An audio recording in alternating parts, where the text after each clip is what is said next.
Hello everyone, welcome to my channel Decode Data with SKD. In today's video, we are going to discuss one of the very important topic of operation research called linear programming.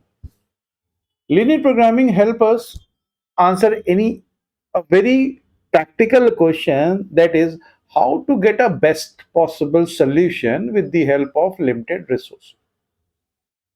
So let's understand this with the help of one of the example.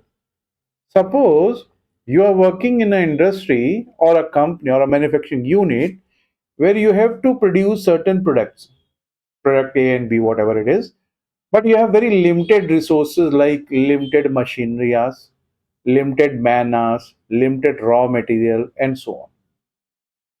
Now, in this situation, your job is to get the maximum output with the help of these limited resources. And here, the role of linear programming comes into the picture.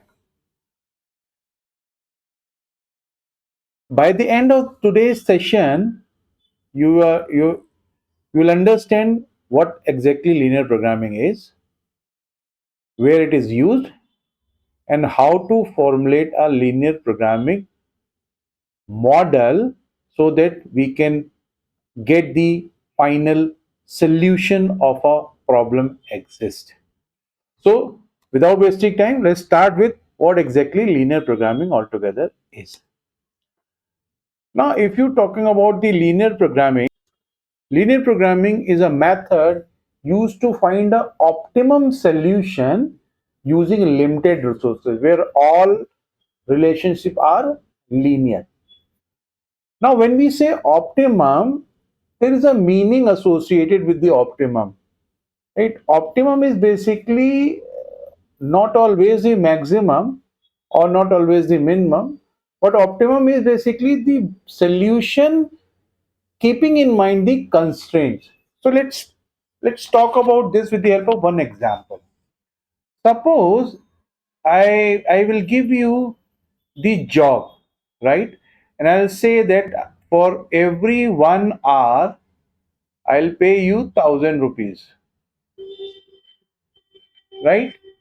You have 30 days to complete the task, right?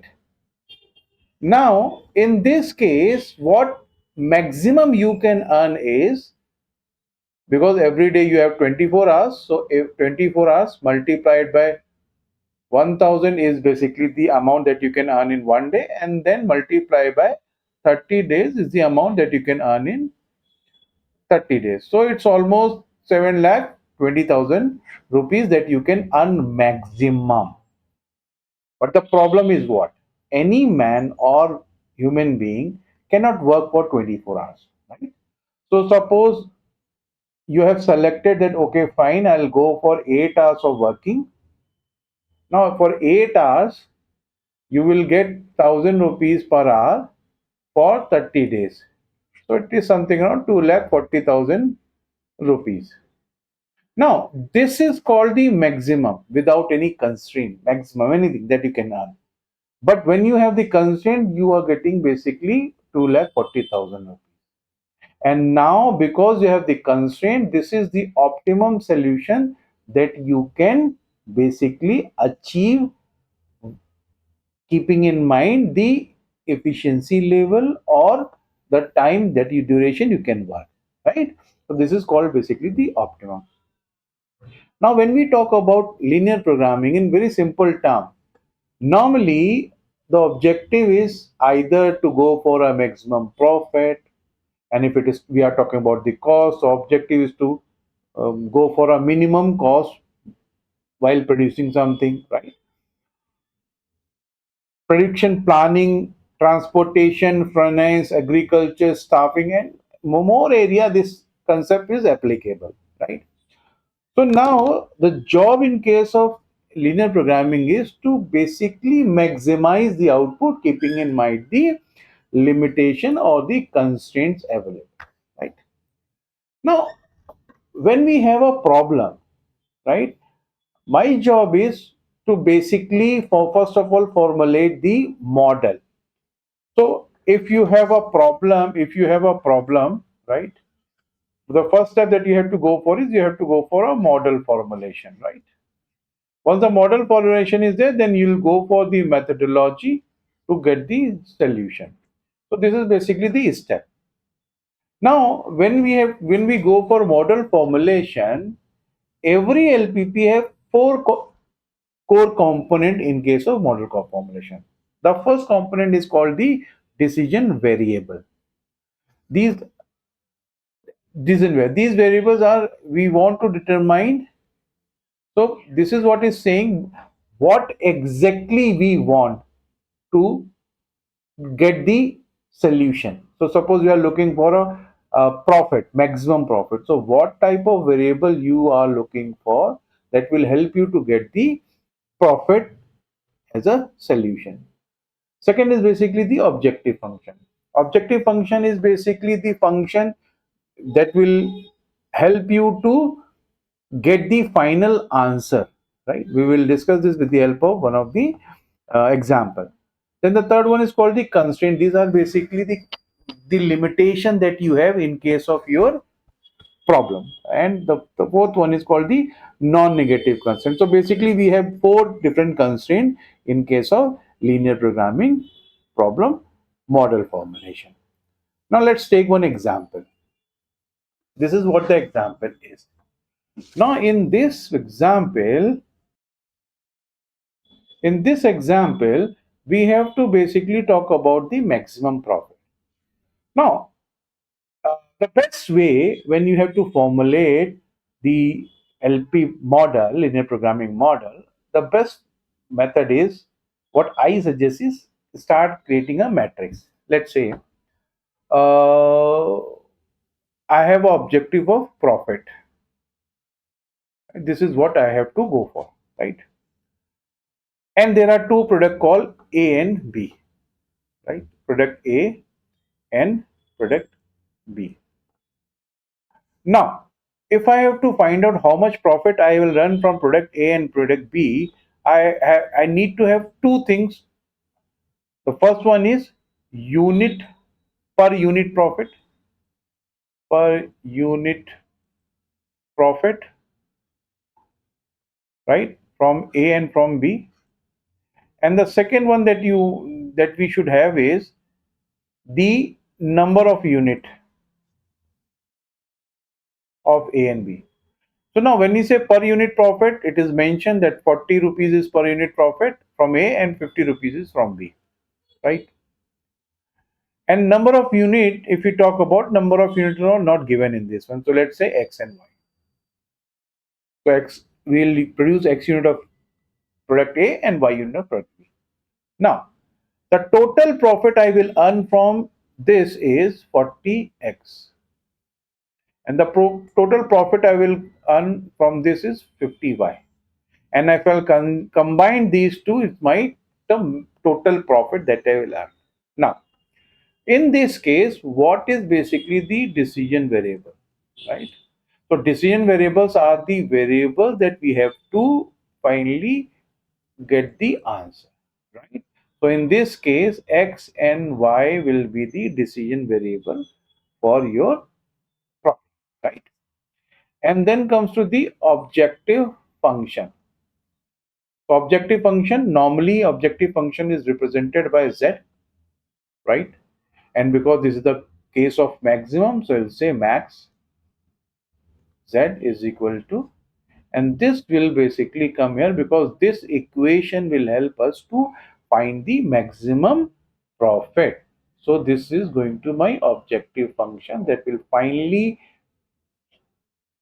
get the maximum profit, right? So this is basically the first and the second step in case of your linear programming, right?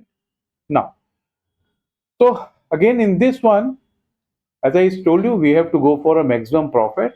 And maximum profit, when we talk about the total profit, is basically the quantity of A we have to produce and the unit price of A, unit profit of A, sorry, and quantity of B and unit profit of B. If I'll combine this, we'll basically have the total profit, right? Now, if you go to the question, you will find that you have profit per unit of A 40 rupees and profit per unit of B is 50 rupees. Now, with the help of this, we have basically formulated the decision variable as well as the objective function, right? So, hope up to this point everything is clear to you. Now, let's move on to the third step where the constraint comes into the picture. Now, again for constraint, my suggestion is to prepare a matrix. Let me show you how to prepare a matrix. Now, as you know, there are two product A and B, right? And this is always over. Now, if you move on, he said each unit of product A requires 2 hours of machining and 1 hour of assembly. What it means that every product that you produce will go to two processes. One is called the machining and one is called the assembly. So now, let's say there are product A and there are product B, and both the product will go for two process. One is called machining hours and assembly hours, right? And there is total hours given. Total hours are basically at most 100 and at most 80, right? Now let me draw the matrix. So for A, how many machine hours are there? Machining hours 2. So let's say 2. And how much assembly hours? 1. For product B, one machine hours and 2 assembly hours.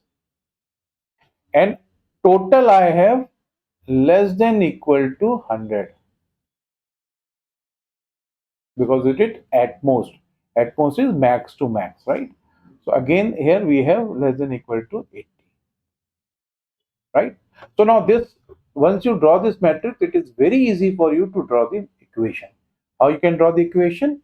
Now this is basically your first equation. As you know, x is A is x and B is y, so you'll say 2x plus y, this is 1, y into 1 is y, less than equal to 100, right? And then x plus 2y less than equal to, so this is basically the third one. So your both the constraints are over, right?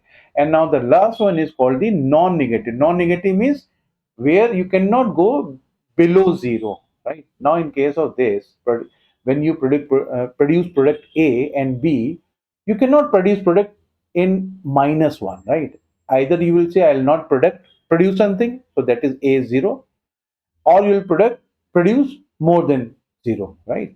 So that's why, so x is always greater than 0, because x cannot go below 0, -1 or something, and y is also 0. So this is the way you can go for your third step and fourth step, right? Now if you see, third step is this and the fourth step is non-negative constraint, that is x is greater than 0, right? Now, so if you see, this is what my model is, where we have decision variable, objective function, subjected to, this is constraint, and this is basically the non-negative constraint, right? Again, let's take one more. So, Delhi company basically preparing a table and chair, right? They have profit of 50 and 30 from table and chair. Labor hour, unit of wood is given, right? Then 4 hours of labor and 3 hours of unit of product for chair, table, and for chair 3 hours of labor and 3 hours of, right. Now based on this, a company want to know how many tables and chairs should be produced to maximize the profit, right? Now based on this, what you will do is you will start with decision variable. So decision variables are basically the number of table and number of chairs that you have to produce, right? Then the second one is objective function, because the maximization problem, maximum profit. So max set is equal to 50x plus 30y. 50 is basically the profit from x and table, and 30 is profit from chair, right? Then step 3, constraint. So constraint, because labor constraint is for 4x plus 3y less than equal to 40, 3x and 3y less than equal to 450. And negative is non-negative is x is greater than equal to 0 and y is greater than equal to 0. So this way what you do, you can basically go formulate the problem, right? Now, if we talk about the application of linear programming in any area, if you go for logistics, there is basically route planning, finance, portfolio optimization, manufacturing, product mix, resource allocation, agriculture, crop planning under budget, land constraint, workforce scheduling, that is in HR, will shift planning in hospital, airlines, and all. So, in if you see every area, there is a application of linear programming. Yes. Thank you very much. So I request you, whatever the question you have, you can put your questions, your thoughts in comment box. If you find that this video is really helpful for you, please like this video, share this video with your friends, students, professionals, and also subscribe to my channel Decode Data with SKD so that you will get all the videos in future related to data science, research, statistics, and MBA concepts. Hope I'm able to make you clear about linear programming model formulation. In my next video, I'll solve one of the problem with the help of graphical method.